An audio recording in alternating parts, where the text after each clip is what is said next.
복음이란 여러분들에게 어떤 것입니까?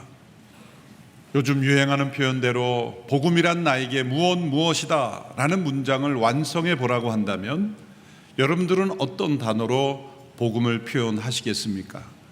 수학자이자 철학자였던 파스칼은 내게 복음이란 불가항력적인 것이다, 거역할 수 없는 것이다, 그렇게 표현했죠. 파스칼의 고백의 일부를 읽어보면 이와 같습니다. 내게 복음이란 불가항력적인 것이다. 정욕으로 가득 차고 교만과 질투와 악의와 미움과 자기의로 가득한 나에게, 모든 수모를 당해야 마땅한 나에게 복음은 오직 하나님의 은혜이다. 그리스도의 구속, 성령님의 중생케 하심, 거룩케 하심은 내가 도무지 거부할 수 없는 복음이다. 나는 왜 죽은 인생들이 불가항력적인 복음에 반응하지 않는지 이해할 수 없다. 복음은 내게 불가항력적인, 거부할 수 없는 것이다. 파스칼의 고백입니다. 사도 바울에게 복음은 하나님의 능력입니다. 모든 믿는 자에게 구원을 주시는 하나님의 능력이다. 사도 바울의 고백이었습니다. 우리는 로마서 말씀을 통해서 파스칼이 고백한 것처럼 왜 복음이 불가항력적인 것인지, 바울이 고백한 대로 왜 하나님의 능력인지를 깨닫고 체험하게 됩니다. 예수 그리스도의 죽음과 부활의 사건이 왜 온 세상에, 모든 시대에, 모든 사람들에게 변화를 주는 복음인지를 우리는 깨닫게 됩니다. 하나님의 구원 계획은 예수 그리스도를 통하여 불의한 인간을 전혀 새로운 존재로 변화시키는 것입니다. 불의한 세상을 예수 그리스도를 통하여 전혀 새로운 세상으로 변화시키는 것입니다. 이 놀라운 구원을 오직 믿음으로써 우리가 누린다는 것에 대하여 사람들은 믿지 않습니다.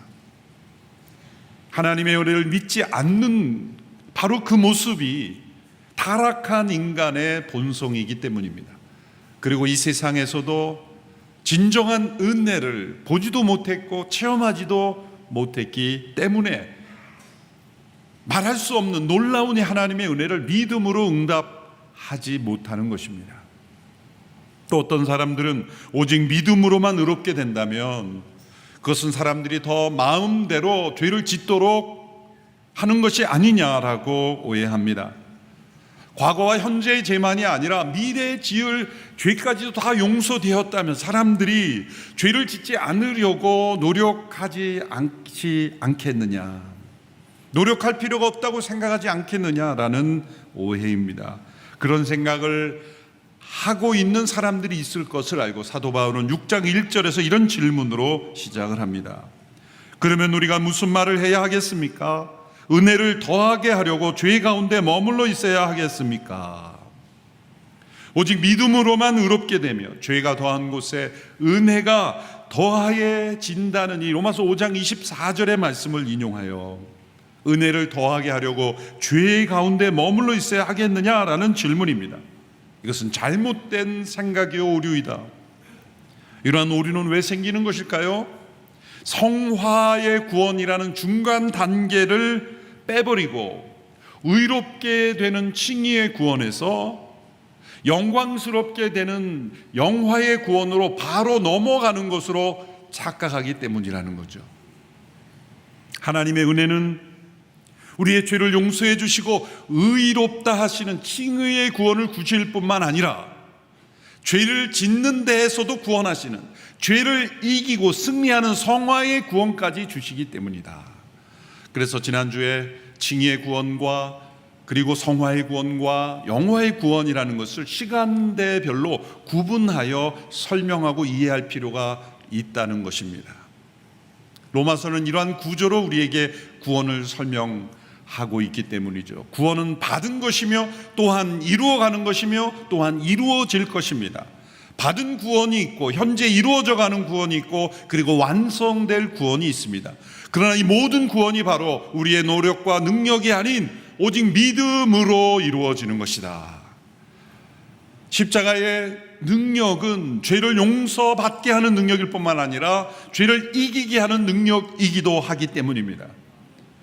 우리가 하나님의 은혜를 믿음으로 의롭게 된 그 믿음은 바로 죄를 이기게 하는 믿음이며 또한 우리가 영광스럽게 되게 하는 믿음이기도 하기 때문입니다. 그래서 우리가 하나님의 은혜를 믿음으로 의롭게 된 자에게 일어난 연속적인 변화, 믿음으로 의롭게 된 자에게 나타나는 믿음의 결과들, 우리에게 일어난 이 변화의 중요한 정체성의 변화를 우리는 분명히 깨달아야 합니다. 6장부터 바로 그러한 정체성을 분명하게 우리에게 설명해 주십니다. 6장 2절에 바로 중요한 말씀이 나옵니다. 우리 함께 읽어보겠습니다. 시작. 결코 그럴 수 없습니다. 죄에 대해 죽은 우리가 어떻게 죄 가운데 그대로 살겠습니까? 제가 죄에 대해 죽은 우리를 하이라이트했어요. 죄에 대해 죽은 우리, 분명히 기억해야 될 중요한 단어입니다. 믿음으로 의롭게 된 성도들을 6장에 들어와서는 죄에 대해 죽은 우리라고 표현했습니다. 그리고 6장 이하의 로마서의 말씀들은 바로 죄에 대해 죽은 우리가 어떤 사람들인가, 어떤 변화를 경험하는가를 설명하고 있다고 보시면 됩니다. 그러므로 죄에 대해 죽은 우리라는 이 단어를 우리 머릿속에, 우리의 마음 깊이 인식하고 깨달아야 하는 단어입니다. 죄에 대해 죽은 우리라는 표현이 바로 칭의의 구원이 성화의 구원, 그리고 영광스럽게 된 구원으로 연결되는 중요한 표현이기 때문입니다.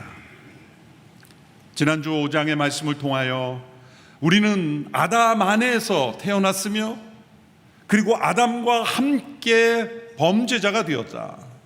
아담 안에서 모든 사람들이 죄인이 되었다라는 말씀을 살펴보았습니다. 그것은 아담의 죄를 우리가 모방하여 흉내내고 그리고 일부 사람만 죄를 짓는 것이 아니라 아담 안에서 태어날 때부터 우리는 그 죄를 유전으로 받고 또한 우리의 대표로 범죄한 그 죄의 영향력 아래에 우리가 존재하게 되었다는 말씀을 살펴보았습니다. 그것은 다른 말로 표현하면 아담과 함께 죄 가운데 죽은 자들로 태어났다는 겁니다. 에베소서 2장에서는 허물과 죄로 죽었던 자들이라, 허물과 죄로 죽은 자들이라고 말하는 이 죽음은 육체적 죽음만을 의미하는 것이 아니죠. 하나님과의 관계의 단절, 영원을 상실한 단절, 모든 축복을 잃어버린 상태를 죽음이라고 말하죠. 아담과 함께 우리는 죄 가운데 죽은 자들, 그것은 죄를 짓지 않을래야 짓지 않을 수 없는 존재, 죄의 유전 가운데, 죄 가운데 태어났기에 우리가 아무리 자라고 있어도 결국 죽음으로 끝나는 것입니다. 마치 가지가 잘려진 나무 가지처럼, 그리고 가지가 잘린 꽃송이처럼 뿌리에서 단절된 가지는 잠시 꽃이 피지만 곧 죽은 꽃과 같고 죽은 가지와 마찬가지처럼 근본적인 생명으로부터 단절된 존재는 곧 죽은 자이죠. 아담 안에서, 아담과 함께 우리는 죄 가운데 죽은 자들입니다. 그런데 이제 예수 그리스도를 믿는 그 순간 우리는 의롭게 될 뿐만 아니라 죄에 대하여 죽은 자들이 되었다. 이것이 우리에게 일어난 중요한 변화입니다. 죄에 대하여 죽은 자라는 이 표현이 의미하지 않는 것은 무엇입니까? 그것은 우리 속에 있는 죄가 사라졌다는 뜻이 아닙니다. 우리 안에 죄의 소욕이 더 이상 없어졌다는 뜻도 아닙니다. 또한 죄가 점점 우리 안에 소멸되어 간다는 뜻도 아니고 우리가 죄에 대해 책임을 전혀 지지 않는다는 뜻도 아닙니다. 죄에 대하여 죽은 자가 되었다는 것, 그것은 이렇게 요약될 수 있습니다. 예수 그리스도의 죽음과 함께 옛사람이 죽음으로써 더 이상 죄의 지배 아래에 있지 않다는 것, 죄가 우리에게 영향력을 줄 수 없는 상태가 되었다. 죄의 권세로부터 우리는 벗어나게 되었다. 그러므로 죄를 짓지 않을 수 있는 상태가 되었다. 그렇다고 죄를 짓지 않는다는 뜻이 아니죠. 성 아우구스티스가 죄와 우리 인간의 관계를 설명할 때 4단계로 설명했습니다. 첫 번째 단계, 죄가 없는 상태, 아담과 하와가 죄를 짓지 않는 상태는 죄가 없지만 죄를 지을 수 있는 상태였죠. 죄가 없지만 죄를 지을 수 있는, 그때 죄를 지었죠. 아담과 하와에 태어난 모든 사람들은 죄 가운데 태어남으로 죄를 짓지 않을 수 없는 상태, 심지어 선한 행위를 해도 그 속에 죄가 있어요. 착한 일을 했을 때 누가 안 알아주면 섭섭하죠. 우리는 선한 일을 하면서도 인정해 주지 않으면 화가 날 수 있어요. 우리의 의조차도 더러운 옷과 같은 것입니다. 아담 안에서 죄 가운데 죽은 자들이기 때문입니다. 그러나 이제 예수 그리스도와 함께 죄에 대해 죽은 자가 되었을 때 죄의 권세, 지배로부터 자유케 되었기 때문에 이제는 죄를 짓지 않을 수 있는 상태가 된 거예요. 이것이 성화의 구원의 단계입니다. 마지막 영화의 구원에서는 이제 죄를 지을 수 없는 상태예요. 왜? 죄가 완전히 사라졌기 때문에. 영광스러운 하나님의 통치가 완전히 이루어졌기 때문에 죄를 지을 수 없는 상태, 이 네 단계의 상태, 우리는 세 번째 단계로 옮겨오게 되었다는 거죠. 아담과 함께 죄 가운데 죽은 자들이 그리스도와 함께 죄에 대해 죽은 자들이 되었다는 말씀이에요. 이제는 죄의 권세에서 벗어나 은혜의 지배 아래, 그리스도의 의의 지배 아래, 그리스도의 생명이 지배 아래 존재하게 되었다라는 말씀입니다. 어떻게 이런 일이 가능하게 되었을까? 예수 그리스도와 함께 연합함으로. 어떻게 연합합니까? 믿음으로. 우리가 예수님을 믿는 그 믿음이 우리를 그리스도와 연합하게 함으로 그리스도에게 일어난 모든 일들이 우리에게도 동일하게 일어나도록 역사하시기 때문에 그리스도와 연합을 통해 예수 그리스도에게 일어난 일이 우리에게도 일어나는 방법을 통해서 하나님이 우리를 구원하신다는 것입니다. 그래서 오늘 본문의 내용은 세 개의 문장으로 하나의 논리로 구성되어 있습니다. 도표를 보시면 먼저 8절 10절까지 보시면 그리스도께서 죄에 대하여 죽으셨다, 이게 선언적인 먼저 중요한 말씀이에요. 그리고 3절에 7절까지 보면 우리가 그리스도와 함께 죽었다, 그러므로 우리는 죄에 대하여 죽었다, 2절의 선언이죠. 그런데 사도 바울은 이것을 역으로 우리에게 일어난 변화를 먼저 설명하고, 우리가 죄에 대해 죽은 자가 되었다. 어떻게 그렇게 될 수 있는가? 그리스도와 함께 죽었기 때문이다. 그리스도와 함께 죽은 거 어떻게 그렇게 될 수 있는가? 그리스도께서 죄에 대하여 죽은 자가 되셨기 때문이다. 이런 논리로 설명한 것인데, 더 명확한 논리는 그리스도께서 죄에 대하여 죽은 자가 되셨고, 우리가 그리스도와 함께 죽은 자가 되었고, 그리고 우리가 죄에 대해 죽은 자가 되었다라는 변화가 일어나는 것이죠. 그러므로 먼저 그리스도께서 죄에 대하여 죽은 자가 되었다는 의미를 먼저 명확하게 깨달을 필요가 있습니다. 예수님의 십자가의 죽음의 의미가 무엇인가? 누군가 여러분에게 물어보시면 여러분 뭐라고 대답하시겠습니까? 예수님께서 십자가에 죽으셨다는데 왜 죽으셨지? 무엇을 위해 죽으셨는가? 라고 여러분에게 물어본다면 여러분 뭐라고 대답하시겠습니까? 예수님께 십자가의 죽으심으로 이루신 두 가지 중요한 의미가 있습니다. 첫째로 예수님께서 우리를 의롭다 하시기 위하여, 우리의 죄를 용서하시는 일을 위하여 죽으셨을 때는 우리의 죄를 위하여 죽으셨다, 이런 표현을 성경에서 사용합니다. 고린도서 15장 3절, 베드로전서 3장 18절의 말씀을 보면 우리 죄를 위하여 죽으셨다, 예수님의 죽음의 의미죠. 그러므로 누군가 여러분의 예수님은 십자가의 죽음이 무엇입니까? 라고 한다면 예수님은 나의 죄, 너의 죄, 우리의 죄를 위하여 죽으셨어 라고 먼저 대답하셔야 됩니다. 그것은 죄를 위하여 죽으셨다는 것은 죄를 해결하기 위하여, 죄를 멸하기 위하여, 죄에 대한 대가를 치르고 하나님의 공의를 만족시키기 위해 죽으셨다는 것입니다. 그로 인하여 우리에게는 의가 주어지는 거예요. 하나님의 의가 주어지는 거예요. 예수 그리스도의 의로 덧입게 되어 우리를 의롭다 하시게 된 거죠. 또한 이 예수님의 십자가의 죽음은 우리에게 생명을 위하여, 생명을 주시기 위하여 죽으신 죽음이기도 합니다. 그래서 그리스도께서 죄에 대하여 죽으셨다라는 표현도 쓰는 겁니다. 로마서 6장 10절 오늘 본문에 나오는 것이죠. 죄를 위하여 죽으셨다고 할 때는 우리를 의롭다 하시기 위하여 행하신 일을 강조하는 것이고, 죄에 대하여 죽으셨다는 것은 단지 우리를 의롭다 하시는 정도의 차원이 아니라 우리에게 생명의 능력을 공급하시기 위하여 죽으셨다는 의미를 쓰는 겁니다. 같은 십자가의 죽음을, 그 죽음의 효과를 우리에게 나누어 설명한다는 거죠. 넓은 의미로만 우리를 대신하여 죽으셨어라고 말할 수 있습니다만, 더 구체적으로 설명하면 죄를 위하여 죽으심으로 우리를 의롭다 하시게 되었고, 죄에 대하여 죽으심으로 우리에게 생명을 주시게 되었다, 이렇게 설명하면 100점 이렇게 점수가 나오겠습니다. 뭐 그렇게까지 상세하게 할 필요 있습니까? 라고 생각할지 모르지만 우리의 신앙이 애매모호하면 안 돼요. 두리뭉실하게 믿다 보면 두리뭉실하게 살게 돼요.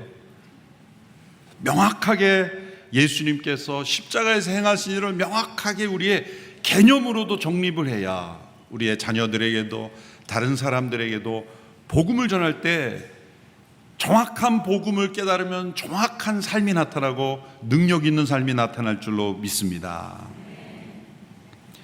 그리스도께서 죄에 대하여 죽으심으로 우리가 그 예수님과 함께 죽었을 때 우리에게는 죄에 대하여 죽은 역사가 나타났다. 자, 예수님께서 죄에 대하여 죽으셨다는 건 무엇을 위해서 그랬다고요?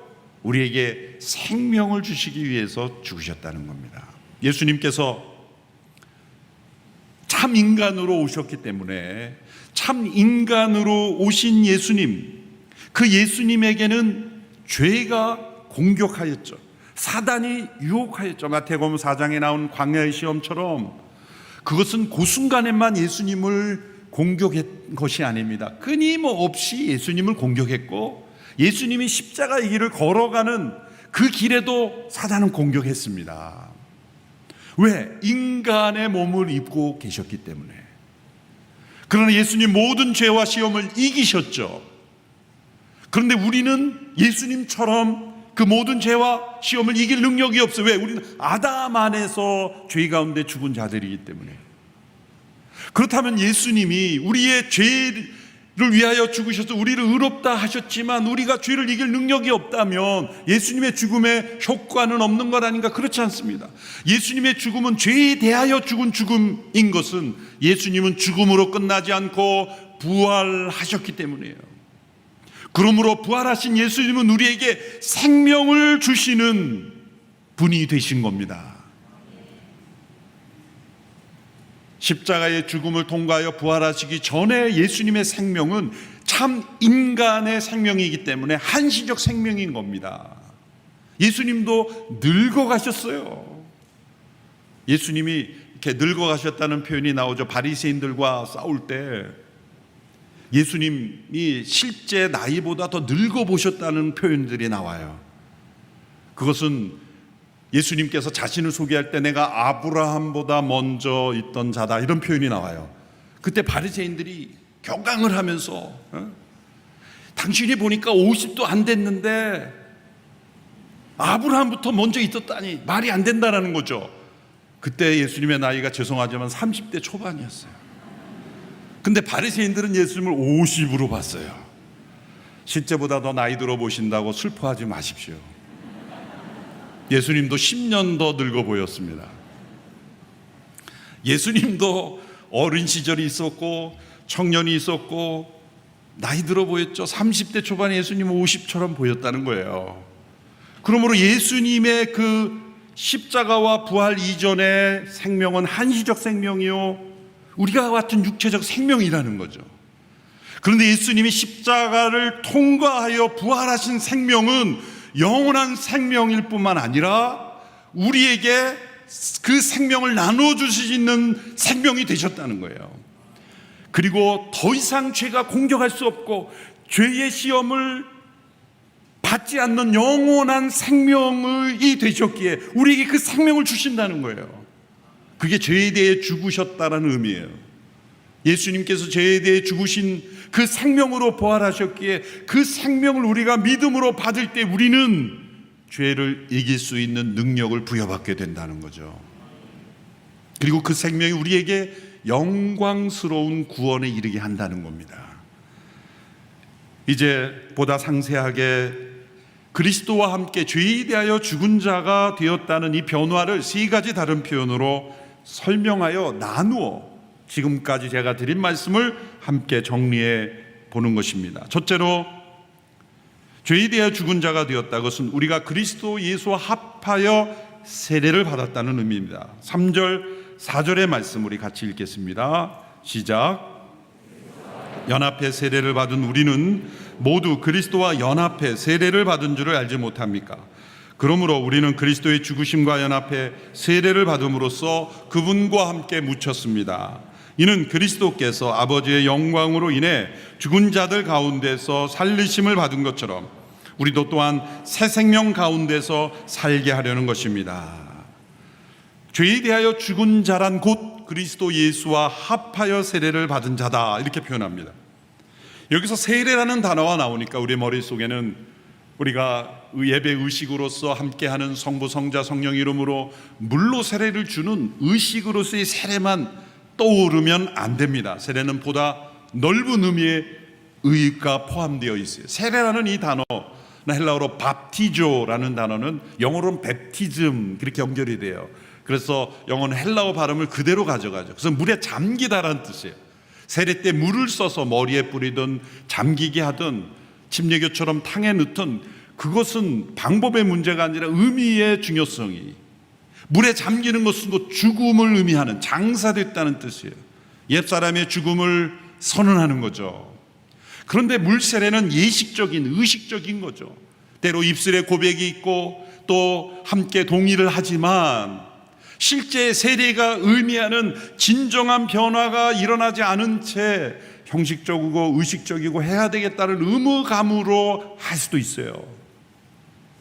그러나 여기서 말씀한 세례는 그러한 형식적 세례를 뛰어넘는 보다 근본적인 세례를 의미합니다. 6장 3절에서 그리스도와 연합해 세례를 받았다라고 할 때 이 연합해라는 단어의 헬라어 전치사는 에이스라는 단어로, 영어로는 into라는 단어로 번역이 될 수 있는 거예요. 그래서 우리말로 그리스도와 연합해라는 단어가 실제는 전치사라는 거죠.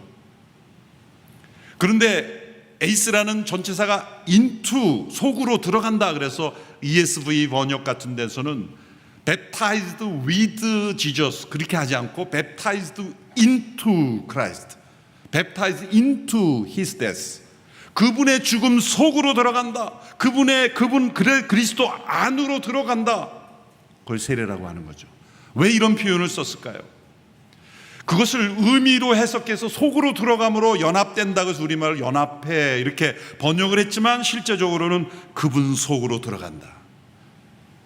이것은 로마서 5장에 말씀한 대로 아담의 몸에서 그리스도의 몸으로 변화되는 것입니다. 이 세례는 은적인 의미나 어떤 예식적인 의미가 아니라 성령의 세례, 성령에 의해 우리의 실제가 아담의 몸에서 그리스도의 몸으로 옮겨오는 실제 사건을 의미하는 거예요. 예수 그리스도 속으로 세례를 받은 사건, 이제는 아담의 몸에서 죄의 지배를 받는 이 상태에서 그리스도의 몸 안에서 은혜가 통치하는 그리스도의 몸의 일원이 되었다. 형식적인 세례가 아니라 실제 마음의 할례로, 성령의 세례로, 성령의 인치심으로, 하나님의 사랑이 성령 안에서 부어짐으로 그리스도의 몸 안에 속하게 되는 실제를 체험하게 된다는 거예요. 둘째로, 죄에 대해 죽은 자가 되었다는 의미는 죄에 대하여 옛사람이 죽었다는 것입니다. 5절에서 7절의 말씀 우리 같이 읽겠습니다. 시작. 우리가 그리스도의 죽으심과 같은 죽음으로 그분과 연합한 사람이 됐다며 분명히 우리는 그리스도의 부활하심과 같은 부활로도 그분과 연합한 사람이 될 것입니다. 우리의 옛사람이 십자가에 못 박힌 것은 죄의 몸이 멸해져 우리가 더 이상 죄의 종이 되지 않게 하려는 것임을 압니다. 이는 죽은 사람은 이미 죄에서 벗어났기 때문입니다. 우리가 그리스도와 함께 죄에 대해 죽은 자가 어떻게 되는가? 예수님의 십자가의 죽음과 함께 옛사람이 심판받았기 때문이라는 겁니다. 하나님은 우리에게 용서를 주실 때 눈 감아 주시는 용서가 아닙니다. 모른 척 해주시는 사면이 아닙니다. 그것은 예수님의 십자가의 죽음은 하나님의 심판을 받은 심판이요, 우리의 옛사람을 대신한 심판이기에 우리의 옛사람이 심판을 받았다는 겁니다. 그래서 그 십자가가 참혹한 십자가인 것입니다. 우리의 옛사람은 하나님의 징벌과 심판을 받은 것입니다. 우리 옛사람이 받은 것입니다. 아담 안에서 아담과 함께 죄 가운데 존재하던 옛사람이 심판받아 죽었다는 거죠. 그리고 우리에게 새 생명을 주시고 그 생명이 우리 가운데 자라나 그 새 생명이 새 몸을 입게 될 것입니다. 그것이 우리가 겪고 있는 현재의 변화인 것입니다. 우리 자신의 힘으로 옛사람을 제거하라 하지 않습니다. 성경은 절대로 옛사람과 싸우라, 옛사람을 제거하려고 노력하라, 옛사람을 스스로의 힘으로 탈피하라, 그런 말씀 전혀 없습니다. 우리 스스로의 힘으로 옛사람을 제거하려 하면 할수록 옛사람은 더 살아납니다. 더 강해집니다. 자기 의로 더 가득하게 되죠.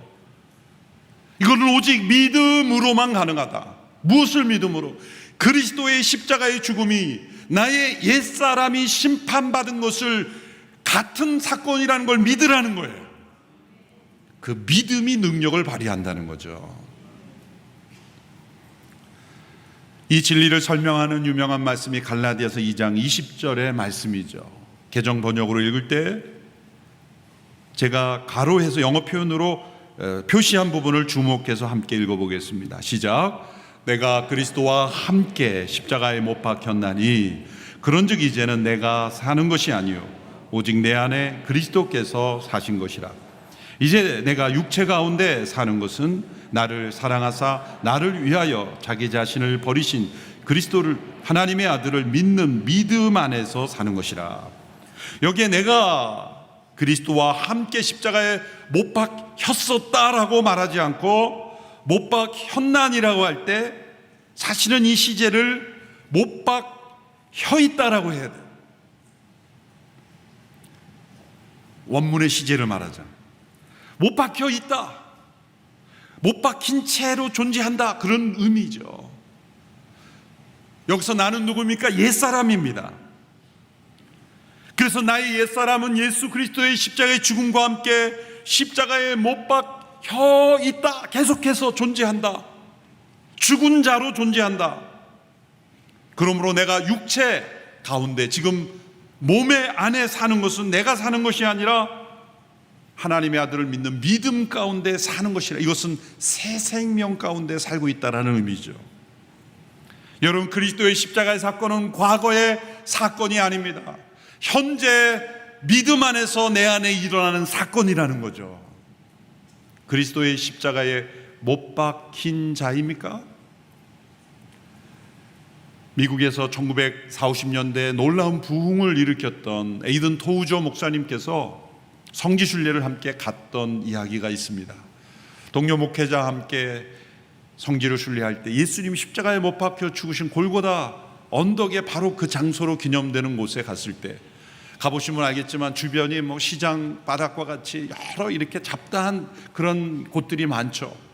다른 일행들은 그 주변을 돌아보다가 천천히 가는데 도저 목사님은 모든 신경을 끊고 그 자리에 바로 올라가셨어요. 그래서 다른 일행보다 20-30분 먼저 그 곳에 도착하게 되었어요. 무릎 꿇고 기도하고 있는 중 이제 다른 일행들이 와서 도저 목사님이 먼저 와서 있는 것을 보고 물어봤습니다. 어이 도저 목사, 언제 여기 먼저 올라왔어? 목사님이 대답합니다. 나는 여기 2000년 전에 올라왔지. 도저 목사님은 단지 농담으로 하신 말씀이 아닙니다. 예수님이 십자가 이곳에서 못 박히실 때 나의 옛사람이 함께 못 박혔고 현재 나는 못 박힌 채로 존재한다. 이건 신앙 고백입니다. 여러분도 언젠가 그곳에 가게 되면 그렇게 고백할 수 있게 되기를 바랍니다. 내가 여기 2000년 전에 예수님께서 못 박히실 때 나도 못 박혔다. 예수님이 십자가에 못 박일 때 십자가에 못 박으라고 외치는 군중, 예수님을 십자가에 넘겨준 그런 악인들의 모습으로 그곳에 있었지만 또한 예수님과 함께 못 박힌 존재로 그곳에 있었다는 고백입니다. 왜냐하면 예수님과 함께 옛사람이 죽음으로 우리는 죄에 대해 죽은 자가 될 수 있기 때문입니다. 제가 주일학교 다닐 때 이 로마서 본문으로 설교하던 어느 원로 목사님의 설교 가운데 기억나는 예화가 있어요. 제가 어린 시절이니까 수십 년 전에 그 당시 우리나라 여러 병원 시설이 제대로 갖춰지지 않은 것 같아요. 그분이 병원에 신방을 하고 나오는데 길거리에서 뭔가 걸려서 넘어지신 거예요. 딱 보니까 사람이 누워 있는 거예요. 깜짝 놀라서 죄송합니다, 다친 데 없어요 라고 말하는 순간 아무 반응이 없어서 보니까 죽은 시신이었던 거예요. 그때 그 목사님은 그 경험 통해 이 말씀이 생각하는 거예요. 죽은 자가 자유케 되는 것이다. 옛사람이 죽었다면 죄에 대하여 죽은 자가 되는 것이며 죄에 대하여 반응하지 않을 수 있는 것이며 죄를 이길 수 있게 되는 것이다. 옛사람이 그리스도의 죽음과 함께 죽음으로 우리가 죄에 대하여 죽은 자가 되었다. 이게 세 번째 의미입니다. 이제 죄에 대하여 죽은 자가 된 것은 그리스도와 함께 새 생명으로 살게 된 것이다. 8절에서 10절의 말씀입니다. 우리 같이 읽겠습니다. 시작. 우리가 그리스도와 함께 죽었다면 또한 그분과 함께 살 것을 믿습니다. 우리가 알기로 죽은 사람 가운데서 살리심을 받은 그리스도께서는 다시 죽지 않으시고 죽음이 더 이상 그분을 지배하지 못합니다. 그리스도께서 죽으신 것은 죄에 대해 단번에 죽으신 것이요 그분이 사시는 것은 하나님께 대해 사시는 것입니다. 예수님이 죄에 대해 죽음은 죽음으로 끝나지 않고 부활로 이어졌고 하나님께 대하여 살아있는 분으로 지금도 존재하십니다. 그 체험을 우리에게 동일하게 주신다는 겁니다. 이 체험을 주시기 위해서 그리스도께서 세상에 오신 것이고 십자가를 지신 것이고 부활하신 것입니다. 여러분, 구덩이에 빠져있는 사람이 자신의 힘으로 구덩이에서 올라올 수 없습니다. 산사태가 나고 지진이 나서 깊은 구덩이 속에 빠져있는 사람을 어떻게 구원합니까? 그 구덩이 주변에 둘러서서 여러분 힘내세요, 노력해 보세요, 저쪽으로 올라오면 될 것 같은데 저쪽으로 올라가 보세요, 포기하지 마세요, 아무리 응모를 하고 외쳐봐야 구덩이 속에 빠져있는 사람은 올라오지 못합니다. 그런데 누군가가 밧줄을 자기의 몸에 얹고 그 속에 내려갑니다. 밧줄을 몸에 메고 자신이 그 구덩이, 똑같은 구덩이 속에 내려가서 그 절망의 구덩이 밑바닥에 내려가서 그 사람과 자신의 몸을 함께 묶어서 위에서 끌어올린다면 구원이 되는 것 아니겠습니까? 죄 가운데 있는 우리들을 구원하실 때 저 하늘에 계신 하나님께서 노력해봐, 애써봐, 노력해봐, 내가 도와줄게, 그게 아니라 자신이 직접 죄 가운데 있는 인간의 몸을 입고 오셔서 그 죄의 대가를 치르시고 부활하심으로 우리에게 그 생명의 능력을 공급해 주셨다는 거예요. 우리가 할 일은 무엇입니까? 믿는 것인데, 믿음이란 그 구덩이 속에 내려오신 분과 자신을 묶는 거죠. 그것이 믿음이 필요한 것 아닙니까? 구덩이에 빠진 사람들이 내려온 자가 있을 때 내가 당신을 뭐로 믿고 같이 갑니까? 내가 혼자 올라가겠습니다 하면 할 수 없는 거예요. 그러나 구덩이를 타고 밧줄을 타고 내려온 사람과 자신의 몸을 묶는 것, 그것이 믿음이라는 거죠. 그럴 때 우리에게는 구원의 역사가 일어난다는 거죠. 예수님께서 부활하셔서 우리에게 생명을 주시는 분이 되셨습니다. 그 생명을, 옛사람이 죽었음을 믿는 자에게는 부활의 새 생명이 주어지기 때문에 이제 우리 안에는 새 생명이 존재하기에 죄를 이기고 승리할 수 있는 능력이 부여된 것입니다. 그러므로 죄에 대하여 죽은 자가 되어 하나님께 대하여 산 자가 된 것, 하나님의 나라를 구하고 하나님의 뜻을 구하고 하나님의 음성을 듣고 하나님의 길로 걷는 존재가 될 수 있다는 거예요. 이것이 죄에 대해 죽은 자가 누리는 축복입니다. 11절의 말씀을 읽겠습니다. 시작. 이와 같이 여러분도 자신을 죄에 대해서는 죽은 자요 하나님께 대해서는 그리스도 예수 안에서 산 자로 여기십시오. 여기라. 이것은 무엇입니까? 사실을 사실로 간주하라는 겁니다. 여기라는 단어는 헬라어로 로고스라는 단어, 만물을 움직이는 절대 이성을 가리키는 헬라 철학의 중심이 되는 사상, 태초에 하나님 말씀이 계시니라 요한복음 1장의 말씀이 로고스 아닙니까? 이 로고스라는 단어를 사용한 로기조마이, 그것은 당신 안의 개념으로 확실히 자리 잡도록 하라는 뜻이에요. 세상의 거짓된 이념들은, 이데올로기는 단편적인 사실을 가지고 전부로 확대하여 사람들을 끌어갈 때 그것을 우리는 이데올로기라고 말하지 않습니까? 일리는 있지만 진리는 아닌 거예요. 어느 면에서는 맞지만 맞지 않는 부분도 맞는데 모든 영역에 적용된다고 생각하여 사람들을 끌어가는 것이 오늘 이 시대의 수많은 이데올로기, 공산주의 이데올로기, 유물론의 이데올로기, 다 이데올로기 아닙니까? 거짓된 성장주의도 이데올로기죠. 다 이데올로기입니다. 그런데 중요한 것은 모든 영역에 절대적으로 적용될 수 있는 진리는 우리 가운데 진짜 의식화되도록 노력해야 된다는 거예요. 사실로 사실을 인정할 수 있도록. 여러분, 사람들의 문제는 사실을 사실로 인정하지 않는다는 데 있습니다. 오래전에 함혁수 목사님 살아계실 때 부교육자들과 자주 식사하실 때 배운 이 탁상에서 주어지는 그런 조언들이 많았죠. 어느 날 식사하는데 어느 부교육자 한 분이 푸념을 막 늘어놓기 시작해요. 왠지 모르게. 푸념이 뭐였냐면 이제 시작내, 목사님 저는 영어도 잘 못하고요, 미국에서 오는 목사님 영어를 잘하는데 저는 영어를 못하고요, 막 그러는 거예요. 뒤에도 막 푸념들이에요. 목사님 식사하시니 이런 말씀을 하시는 거예요. 슬퍼하지 마, 위로해 주셨어요. 근데 그 다음 말이 사실이잖아. 앞은 위로고 뒤는 책망이에요. 밥을 먹다 모두가 깨어났죠. 잘못하면 막 음식이 튀어나올 뻔했는데, 사실을 사실로 받아들이지 않으니까 자신이 불행하게 여기고 열등감에 빠지는 거예요. 그런데 정반대로 우리에게 주어진 축복의 사실을 사실로 여기지 않을 때도 불행해지는 겁니다. 8.15 광복이 주어졌을 때 이제 더 이상 우리나라가 다른 민족의 지배를 받는 민족이 아니라는 선언이 주었음에도 불구하고 일본 순사가 나타나면 두려워하고 도망가는 사람이 있다면 사실을 사실로 여기지 못하는 거죠. 이 아메리칸 대륙에서 노예 제도가 더 이상 이 대륙에는 없다고 선언되었음에도 여전히 노예 의식을 가지고 살아가는 사람이 있고 노예를 부리려고 하는 사람들이 일정 기간 존재했지 않습니까? 여기지 못하는 거죠. 사실을 사실로 여기지 못하는 거예요. 죄에 대해는 죽은 자요 하나님께 대한 산 자로 여기라. 그것도 믿음으로 여기는 겁니다. 날마다 우리는 자신에게 이렇게 여기게 해야 합니다. 날마다 우리 자신에게 로기조마이, 이 로고스화해야 되는, 그건 뭡니까? 나는 하나님께 대하여 산 자다. 죄에 대한 죽은 자다. 그리스도와 함께 나의 옛사람은 죽었다. 내 안에는 그리스도 안에 있는 새 생명이 있다. 날마다 자신에게 진실을 진실로 여기게 해야 된다는 거예요. 그럴 때 우리는 죄에 대해 승리하게 될 것입니다.